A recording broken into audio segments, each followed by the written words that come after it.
जादुई lunch box. पारो कई दिनों से बीमार पड़ी थी। उसका पति राम रोज काम की खोज में जाता, पर काम नहीं मिल रहा था। वो 12वीं तक पढ़ा था, लेकिन कहीं काम ना मिलने से उसे मिस्त्री का काम ही करना पड़ता था। पारो 2-3 दिन से काम पर भी नहीं जा सकी थी। घर में एक दाना भी नहीं था। पति और बच्चे को क्या बना के खिलाएगी, इसी सोच में करवटें बदल रही थी। अजय स्कूल जाने के लिए तैयार हो रहा था। वो बोला, माँ, आज मुझे देर हो रही है, कुछ खाऊंगा नहीं, खाना मेरा लंच बॉक्स में ही रख दो। पारो कराहती हुई उठी। बर्तन भी जूठे पड़े थे। उसने नया लंच बॉक्स निकाला, जो कि उसको एक फकीर ने दिया था। बहुत दिन पहले जब वो उसके घर आया था और उसने उसको भरपेट खाना खिलाया था, तभी उसने खुश होकर उस लंच बॉक्स को उसे दिया था। अभी बर्तन धोने की हिम्मत ना थी, इसीलिए उसी को निकाल लिया। आटे का बर्तन झाड़कर 2 रोटी का बचा हुआ आटा निकाला। उसी को घोलकर थोड़ा नमक मिर्च डालकर तवे पर डाल दिया और सेंक कर अचार के साथ उसके लंच बॉक्स में रख दिया। अजय जब स्कूल पहुंचा तो भूख लग गई। उसने देखा कि अभी प्रार्थना की घंटी नहीं बजी है। झट से लंच बॉक्स निकाल लिया और देखा कि उसमें हलवा पूरियां और पनीर की सब्जी रखी थी। उसने सोचा, माँ तो इतना करा रही थी, इतना सब कुछ कब बना दिया? फिर सोचा, शायद किसी के घर से आया होगा। खैर, मुझे क्या, थोड़ा अभी खा लेता हूँ और थोड़ा लंच के टाइम में खा लूंगा। उसका पढ़ाई में मन नहीं लग रहा था। जैसे ही लंच ब्रेक हुआ, उसने सबसे पहले अपना लंच बॉक्स निकाला। अजय ये देखकर दंग रह गया कि वो लंच बॉक्स तो उतनी ही भरा था जितना उसने पहली बार खोला था। उसका लंच बॉक्स खोलते ही उसके दोस्त उसके पास आ गए और ललचाई नजरों से उसकी तरफ देखने लगे। उसने सबको अपने लंच बॉक्स से खाना निकालकर खिलाया। सब उंगलियां चाट रहे थे, पर आश्चर्य की बात थी, जितना सब लोग खाते जा रहे थे, खाना उतना ही बढ़ता जा रहा था। जब वो घर आया तो उसने अपनी माँ से कहा, माँ, आज तो तुमने कितना अच्छा खाना बनाया था। मेरे सभी दोस्तों ने भर पेट खाया, फिर भी खत्म नहीं हुआ। पारो उठकर बैठ गई और बोली, दिखाओ तो। जब लंच बॉक्स खोला तो देखा कि पूरा लंच बॉक्स तरह तरह के व्यंजनों से भरा था। पारो हैरान थी। उसने सुखराम को बुलाया। ऐसा लग रहा था कि अभी अभी उसमें किसी ने खाना बनाकर रखा हो। दोनों ने सुबह से एक एक प्याला चाय ही पी थी। भूखे तो थे ही। तीनों खाने बैठ गए, खाते जा रहे थे। खाना बढ़ता ही जा रहा था। अंत में पेट भर गया। खाना खत्म नहीं हुआ।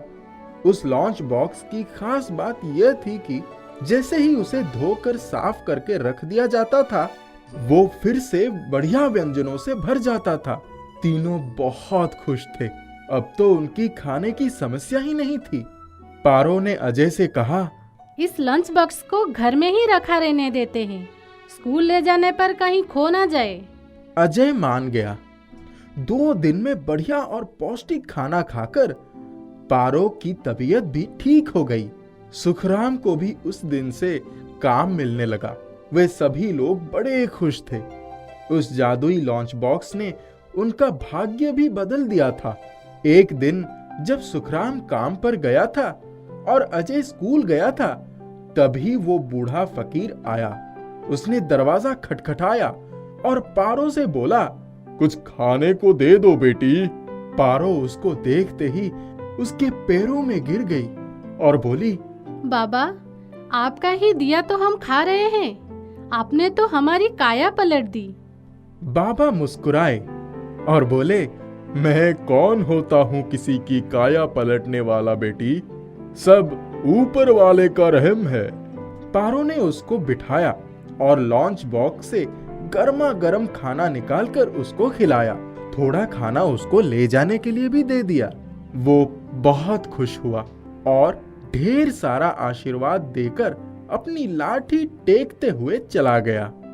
वो बूढ़ा फकीर अब अक्सर आता और खाना खाता एवं लेकर भी जाता। धीरे धीरे उस परिवार की काया पलटने लगी। पारो को खाना बनाने की जरूरत नहीं थी। वो घर में ही बैठकर तरह तरह की पापड़, अचार और बड़िया बनाकर दुकानों पर दे आती। कुछ घरों में जहां वो काम करती थी, वहां के लोग भी उसके हाथ के सामान खरीदने लगे। धीरे धीरे उनके पास अच्छा पैसा हो गया। एक दिन सुखराम घर आया तो बोला, मुझे उसी दुकान मालिक ने अपनी दुकान पर काम में रख लिया है जिसका मैंने घर बनाया था। उनका बहुत बड़ा व्यापार है।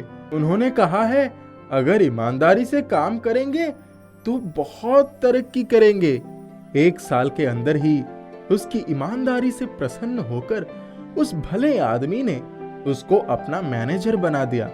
अपने घर के पास ही उसे एक जमीन भी दे दी। सुखराम ने उस पर अपना घर बनवा लिया। अब वे लोग काफी पैसे वाले हो गए थे, लेकिन पारो ने अपना पापड़ और बड़ियों वाला काम नहीं छोड़ा।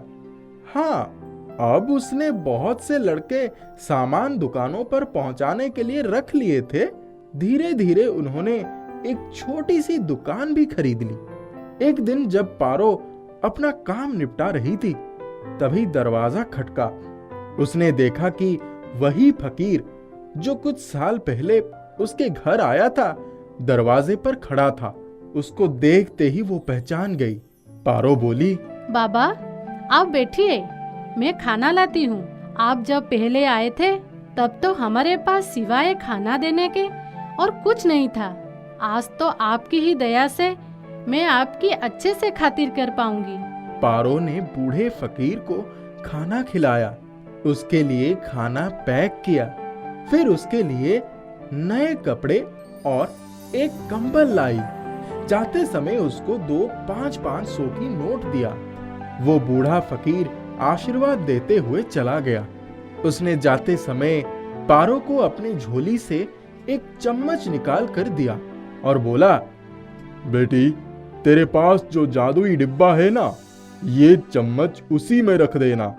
तेरा नसीब ऊपर वाले ने बना दिया है। यह कहकर वो अदृश्य हो गया। उसके बाद वो फकीर कभी नहीं आया। पारो अपने बेटे और पति के साथ बहुत खुश थी।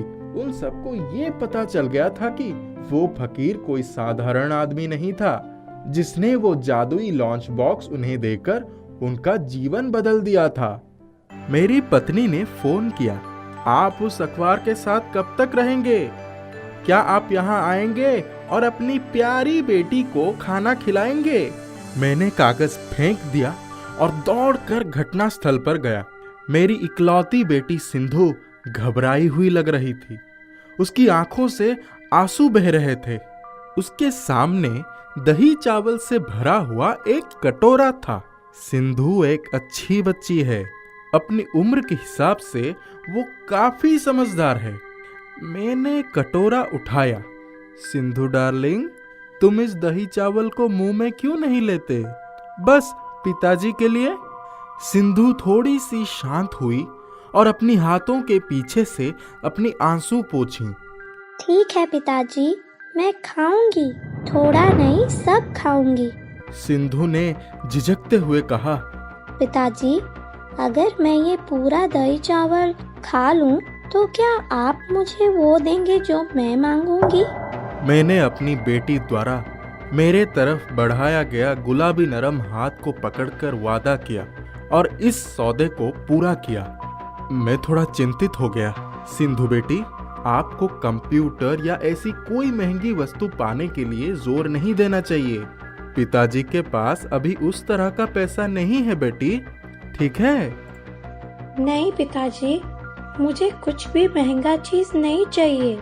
धीरे धीरे और दर्द के साथ उसने पूरा खाना खा लिया। मैं चुपचाप अपनी पत्नी और अपनी माँ से अपने बच्चे को कुछ खाने के लिए मजबूर करने के वजह से नाराज हो गया था। खाना खाने के बाद सिंधु उम्मीद के साथ मेरे पास आई। हमारा सारा ध्यान उसी पर था। पिताजी, मैं अपनी सिर मुंडवाना चाहती हूँ इस रविवार को। मेरी पत्नी चिल्ला के बोली, असंभव, एक लड़की अपनी सिर मुंडवाएगी? मेरी माँ ने गुस्से से कहा, हमारे परिवार में कभी नहीं। वो बहुत ज्यादा टीवी देख रही है। इन टीवी कार्यक्रमों से हमारी संस्कृति पूरी तरह से खराब हो रही है। सिंधु डार्लिंग, तुम कुछ और क्यों नहीं मांगती? हम तुम्हें खाली सर के साथ नहीं देख सकते। तुम हमारी भावनाओं को समझने की कोशिश क्यों नहीं कर रहे हो? मैंने उसे समझाने की बहुत कोशिश की। पिताजी, आपने देखा ना उस दही चावल को खाना कितना मुश्किल था, और आपने मुझे वादा भी किया था कि जो मैं चाहूंगी आप मुझे देंगे, पर अब अपने शब्दों से आप मुकर रहे हैं। आप वो नहीं थे जिन्होंने मुझे राजा हरिश्चंद्र की कहानी सुनाई थी, और इसका नैतिकता कहता है कि हमें अपना वादा का सम्मान करना चाहिए, चाहे वो कोई भी हो।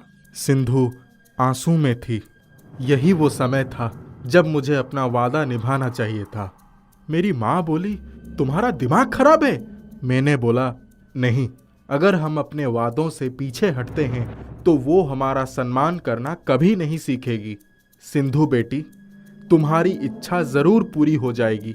सिंधु का चेहरा गोल था। अपनी सर मुड़वाने के बाद उसकी आंखें बड़ी और सुंदर लग रही थी। सोमवार की सुबह मैंने उसे उसके स्कूल में छोड़ दिया।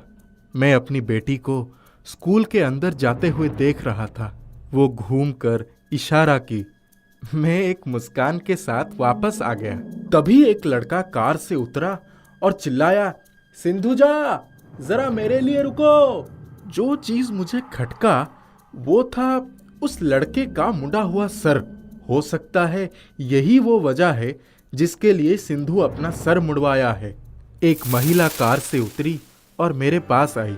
उसने कहा, सर, आपकी बेटी सिंधु वास्तव में बहुत अच्छी है। वो लड़का जो आपकी बेटी के साथ चल रहा है वो मेरा बेटा हरीश है।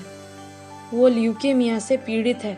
हरीश पूरे महीने स्कूल नहीं जा सकता है और केमोथेरेपी के दुष्प्रभाव से उसने अपना सारा बाल खो दिया। स्कूल के बच्चे चिढ़ाने के वजह से उसने स्कूल जाने से इनकार कर दिया। सिंधु ने पिछले हफ्ते उससे मुलाकात की और उससे वादा किया कि वो चिढ़ाने वाले बच्चों का पूरा ध्यान रखेगी, लेकिन मैं कभी नहीं सोच सकती थी वो मेरे बेटे के खातिर अपने प्यारे बालों का बलिदान कर देगी। सर, आपको और आपकी पत्नी को आपकी बेटी के रूप में देवी मिली है। मैं आंसू से भर गया। मेरी नन्ही परी, तुमने मुझे सिखा दिया कि प्यार कितना सच्चा होता है। इस दुनिया में सबसे खुशहाल लोग वो नहीं हैं जो अपने लिए जीते हैं, बल्कि वो हैं जो दूसरों के लिए जीते हैं।